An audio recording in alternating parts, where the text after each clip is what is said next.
There are still billions of dollars available for businesses through the Employee Retention Credit Federal Tax Credit Program. Stenson Tamadon has helped companies with less than 500 employees retrieve over $3.4 billion in tax credits through employee retention credits. Call Stenson Tamadon today at 866-934-8461 today to start your application. That's 866-934-8461 to apply. Call now.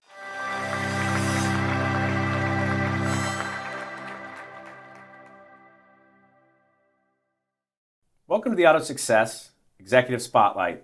I'm your host, Brian Ankney. Today, my guest is Linda Robertson. She's the Executive Director at the Association for Dealership Compliance Officers.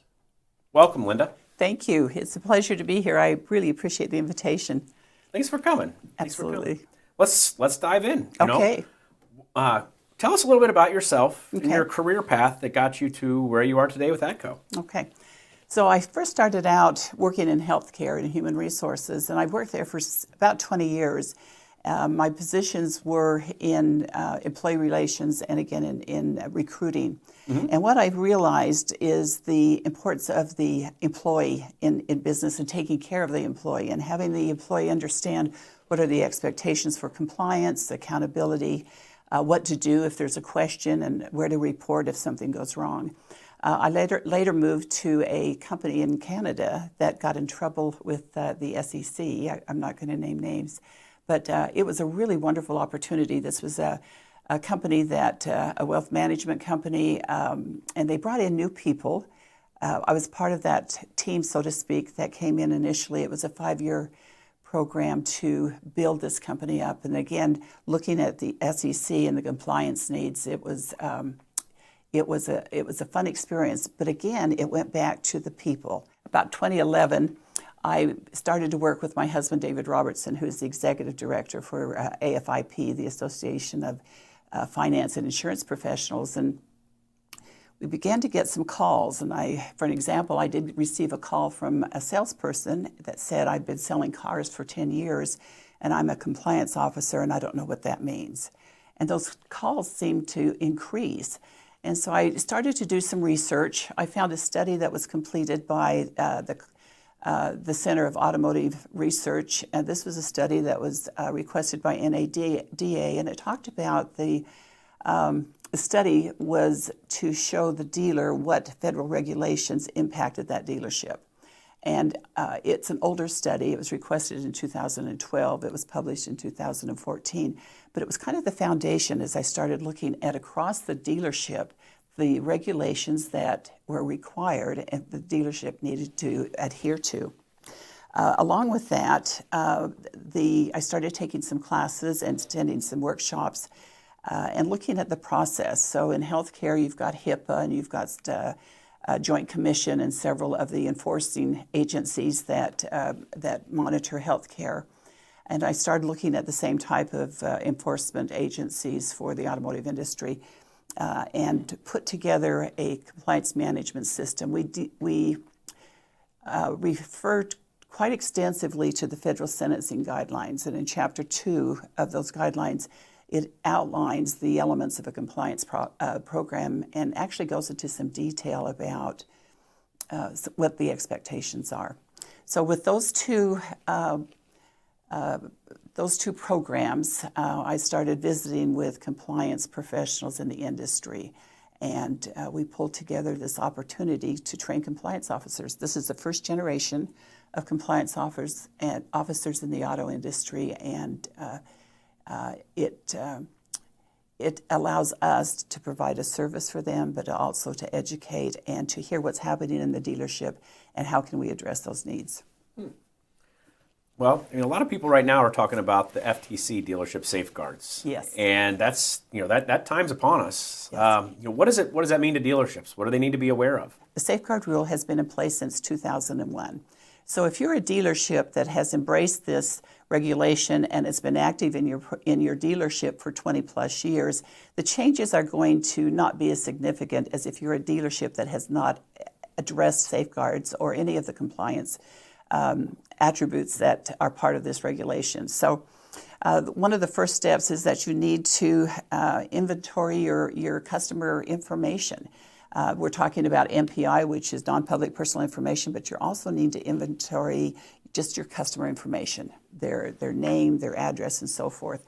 And what that means is that you look at where that information is being transferred. So it's being transferred electronically to a vendor, it's being transferred back, possibly, and then also where is it housed? And is it housed at the dealership? Is it housed at a vendor? But you also need to look at the facility and where is that information on the ground, so to speak. So where is the paper being stored? Who has access to the paper, and so forth. So once that information is identified and you have a mapping, so to speak, of the customer information, the next step is to do a risk assessment and to identify those risks that would allow that customer information to be either stolen or breached somehow. And safeguards used to be a regulation of convenience, so to speak. If you had an unhappy employee, they left the dealership or they saw some paperwork out, they would pick up that paperwork or a driver's license and walk out with it, or a customer or a vendor. But it's different today. It's professionals that are targeting the cybersecurity weaknesses at the dealership, and so part of the regulation deals with tightening up the quality of the IT in the safeguard program. It also notes that you have to designate an individual, a qualified individual, to monitor the ISP or this safeguard program. And this is a person that is actually separate from the compliance officer, and they're not to report to the compliance officer. They have a separate reporting venue. So both the compliance officer and the qualified individual report to the upper management, either the board of directors or the dealer principal. They also have asked that once that assessment has been completed, then it's up to the compliance officer and the qualified individual to identify those risks and how are those risks going to be resolved or solved. The dealership is going to have limited amount of money to address risks. And so it's important to prioritize those risks and what is going to be the biggest impact for the dealer, and those are the risks that you need to address first.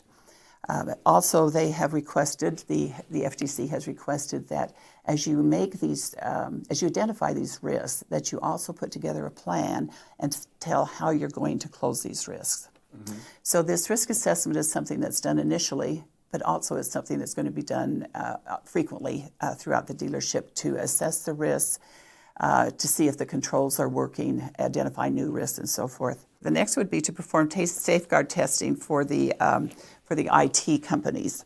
So this would be an internal testing to see whether there's breaches internally, and also it's going to require a third-party vendor to come in from the outside and to work with the dealership on their cybersecurity and find those breaches. Those breaches can either be high breaches, high priority, or moderate or low, depending on what system the dealership has in place. The next is going to be, and this is going to be, I think, a real challenge for the dealer, is that they're going to need to, it's going to be important for the dealer to identify the vendors that have access to non-public personal information or customer information. And the vendor has to abide by the dealership's ISP safeguard policy. So there's a questionnaire that needs to go to the vendor. The vendor needs to answer that questionnaire and agree to abide by the dealership's policy. An addendum to a contract can be sent, or an actual agreement can be sent for the vendor to respond to. We find so far over the last few months, we're hearing stories that a lot of the vendors are not responding. It's a little bit difficult to track some of these vendors. But I would suggest that in working with your vendors, that if you have an opportunity to work with a third party to help you with this, take an opportunity to do that, to manage those vendors. It has been noted in the regulation, and this is something that was also mentioned in the NADA driver their summary of the red flag rule was that if you get a vendor that will not cooperate or will not respond, it's up to the dealer to look for another vendor. The next area we have is to look at training. So training on the safeguard rule is going to be throughout the dealership. It's going to be the employees, it's going to be the managers, it's going to be the upper management, it's going to be the board of directors, the dealer principal. Everyone has to be trained on safeguards. That training is going to require the compliance officer to confirm that there has been a transfer of information, that the employees have changed their behavior, they are applying by the new procedures and policies and so forth. Also, what's required is going to be an incident response plan. The purpose of the incident response plan is to make sure that if you have a breach, and chances are you are going to have a breach, it can be a minor breach, a significant breach, but there is going to be a breach, that you identify that breach quickly and you close it. So if you have an incident response plan in place, people understand what their steps are, but also within that plan you need to have a team. And these are a team of professionals, mostly senior leaders, that will have different assignments. You might have legal, you may have a forensic IT company, you possibly will have your IT person and human resources and so forth. So when there is that breach, everybody has a role that they need to move forward with. So that's basically the changes, the updates for the safeguard rule, which, by the way, is December 9th is the date that they need to be implemented at the dealership. Okay. Well, I want to go back to something you made, a comment you made when you were getting things started. You said that you were getting phone calls from a salesman who'd been there 10 years, and now he's a compliance officer. And what are the responsibilities? So, let's rewind a little bit. What are just the basic responsibilities of a compliance officer at a dealership? Well, many of the compliance officers that we have been in touch with and work with are a compliance officer on paper only. They have a job description, but they really don't have any responsibility. And that is not, first of all, it's not fair to the compliance officer, but it's not fair to the dealer. This compliance officer should be a person that has a significant presence at that dealership, possibly a senior level person. They need to be able to have the courage to make tough decisions, have those hard conversations, but they also need to be influencers, people that can influence the dealership or the employees. You're changing behaviors. You're part of a change agent. Mm-hmm. You need to be able to have those skills. I think it's important that a compliance officer have an understanding of the culture of that particular dealership. So you might work with a dealer that has a very high tolerance, risk tolerance, for example, and he or she may prefer to pay a fine rather than put some of these policies in place. It's important to understand what that culture is and kind of the challenges that you have. Mm-hmm. The next is that they need to be knowledgeable about the compliance management system, how to implement this program. They need to be knowledgeable about the regulations, but they also need to understand the workings of that dealership. So if you have somebody that's worked at that dealership that fills those needs, fills that spot for a compliance officer, I think you're a step ahead. However, if you don't, you're going to need to bring in somebody from the outside, and it's the dealer's responsibility to make sure they have the appropriate training to do the job. Okay. Now, I wanted to ask, does the dealership need to have a dedicated individual that is just a compliance officer? And it sounds like that answer might be yes and it might be no. If you're trying to identify a person that's already a part of the organization, what are typically some of the best titles or roles that person's already fulfilling inside of the dealership that would maybe lend them to be a good candidate? The F&I area and sales is the high-risk area. In fact, that's where the safeguard trigger starts first, is in that sales process. Mm-hmm. So it's not uncommon to see somebody from the F&I, a general manager possibly, the F&I area, a director, so forth. I think it's important that when you look at that as a compliance program, mm-hmm. So we're looking at safeguards as a compliance program. However, you need to have a compliance system. So there's going to be regulations in HR. There's going to be regulations in other parts of the F&I department. You've got your red flags and rate modification and so forth. And then you have business operations, document retention and so forth. And then you get into OSHA. So when you have a compliance officer that maybe is going to, the scope of their responsibility is just going to be the safeguard, chances are you might be able to have one person do that, and also with the assistance of the qualified individual, and also do a second job. Okay. Mm-hmm. It's important that with that second job, though, that there's a separation of duties. So as a compliance officer, they report directly to the board of directors or to the dealer principal. The scope of responsibility, though, if that expands to other regulations in the F&I area, to other departments, that's going to need to be a full-time position. I think it also depends on the size of the dealership. If you have a large dealership and a small dealership, they both need to have a comparable commitment to compliance. Mm-hmm. However, the larger dealership, chances are they're going to need to have a more formal or more sophisticated process in their compliance management system than a smaller dealership. So the smaller dealership is going to have less resources. They're going to need to probably use people that they have as opposed to creating a new position and so forth. So again, I think it's so important to look at the dealership and where they are. So you might have a small dealership, but they're in the middle of litigation, or you've had a series of complaints over the last several years. Their reputation may be tarnished. This is an opportunity to bring somebody in full time and really dedicate to that, to changing that reputation. Well, now, I mean, it sounds like there's a lot there. I mean, there's a lot of things that somebody needs to pay attention to. And I mean, I don't think I've ever met a manager at a dealership or a dealer who wasn't already too busy. That's correct. They're all too busy. Everybody's too busy, and so where can a dealer look for help? I mean, do they look for training? Do they look for software? Do they really probably need both? And who can help them, and where do they go? There's a lot of vendors that can help. You have vendors that have that are centered around software. They're software companies, and they will have tracking systems to help the dealership, to help the compliance officer. They will almost like a TurboTax. You can put in your information. A lot of that will come out into policies and so forth. It's up to the compliance officer to make sure that those policies just are not generic, that they actually apply, and the processes align with what's happening at the dealership. Then you also have training companies, and a training company can be a small company that focuses on one particular area, but it can also be a larger training company that goes across the dealership. You have agents and agencies that are focused on working with the dealership. If they have the appropriate training and they understand the compliance management program and how to measure and monitor, those are always great sources for the dealer.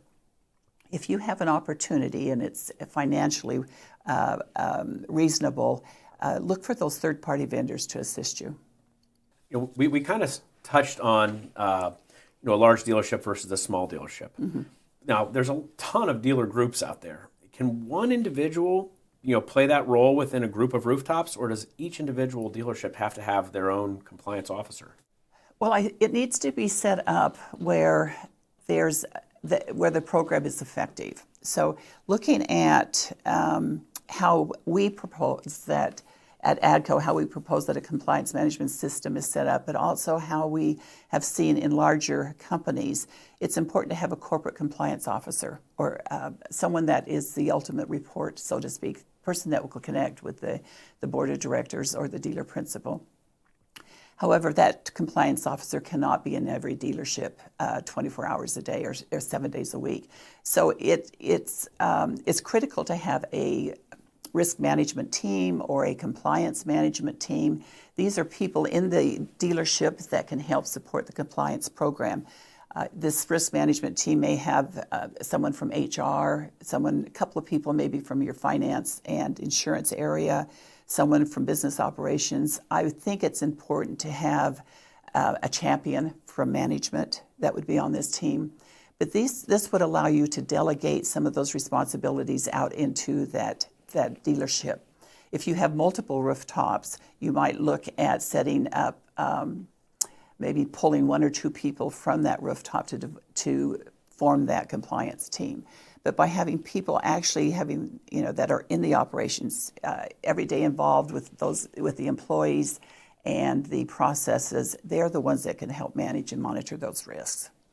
I want to ask about the safe environment for employees to report, because in a dealership, there a lot of the positions can, your income is tied to your production, and often your production is tied to the opportunities that your manager puts in front of you. Sure. And so I imagine that it's definitely a big deal to make your employees feel that it's safe for them to report illegal or risky behavior, and not fear any type of retaliation from those people who literally hold the keys to their paycheck. Like how does a dealership go about, one, creating a place where it is safe, and then two, making it to where the people actually believe that they can report this behavior? So I think this is if you come from a dealership or have a dealership where you have not identified your values, and if you have identified your values where you need to align your operations, your policies, and so forth to these values. So I think that would be the first step, is to determine what are the values of your dealership. And they could be listed in your mission statement or so forth. Mm-hmm. But those values need to be incorporated into policies, they need to be incorporated into training and so forth. So some of the values that we're talking about is trust, for example, honesty, integrity. I worked at a dealership where one of the values was fun. They wanted to have fun, which is great.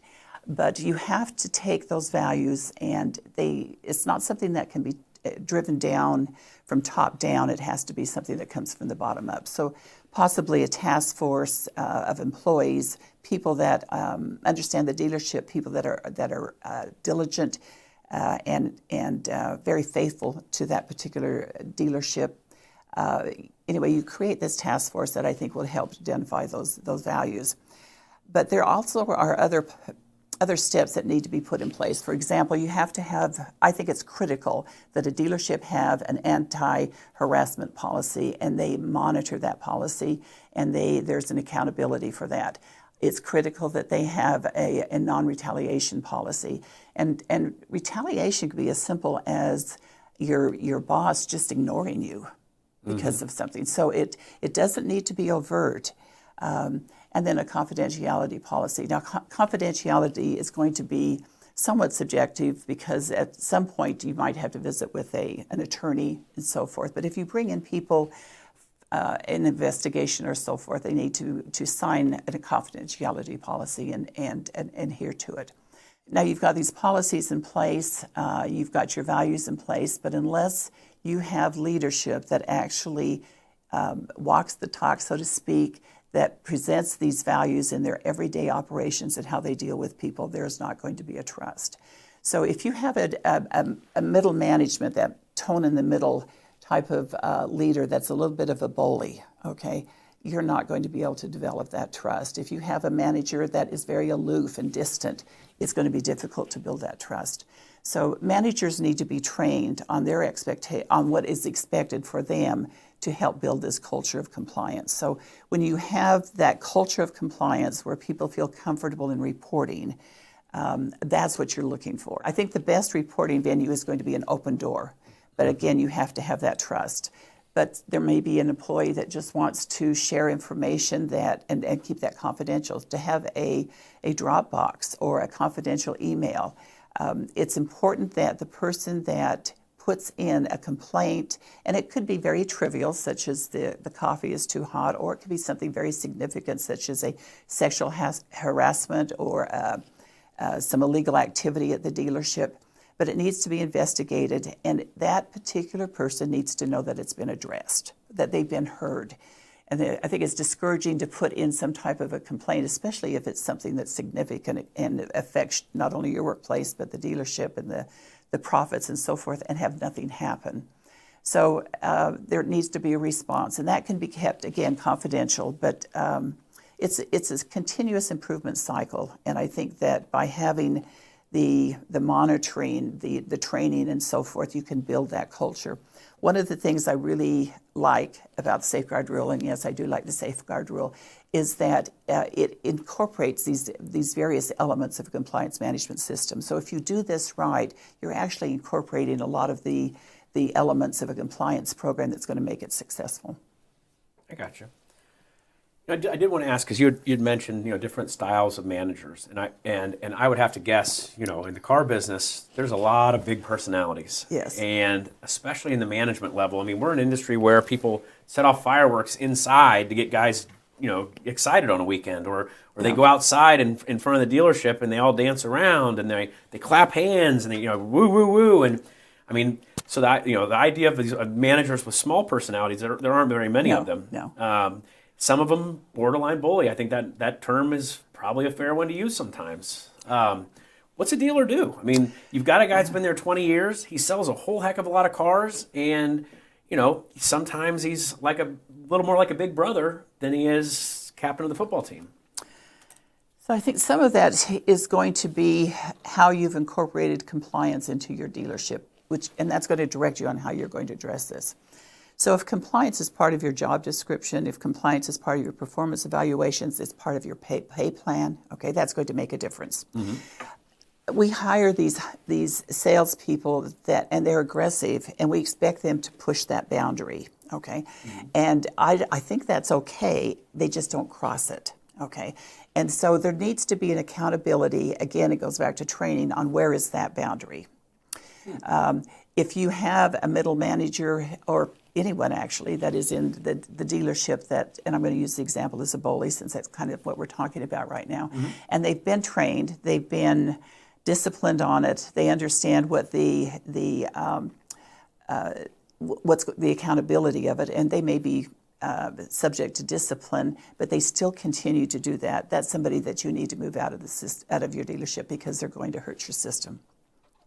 Okay. Hurt the culture. Yeah, I mean, that makes sense. That makes sense. Yeah. Linda, I thank you for joining us today. It's been a pleasure talking with you. I mean, is there anything else? We've really kind of gone all over the place talking about compliance here. I feel like I know 10 times more than I did before we started talking. Thank you very much. Is there anything we're missing? I love compliance, and one of the nice things about compliance is that it's constantly changing. It's refining. It's like the old Deming continuous improvement process. That's what we're doing. But I think my personal opinion is that it's really important to look at compliance as a people program, a people project, because what you're doing is you're hiring people that you want to adhere to certain practices. You're training people. These people will represent you. So a well-trained employee is going to be your best, tool, so to speak, best control for modifying risk. An unhappy employee, an untrained employee is going to be a really high risk for the dealer. Today's guest was Linda Robertson from ADCO. I'm your host, Brian Ankney, and this episode of Executive Spotlight is over the curb and burning gas. Hope to see you again soon.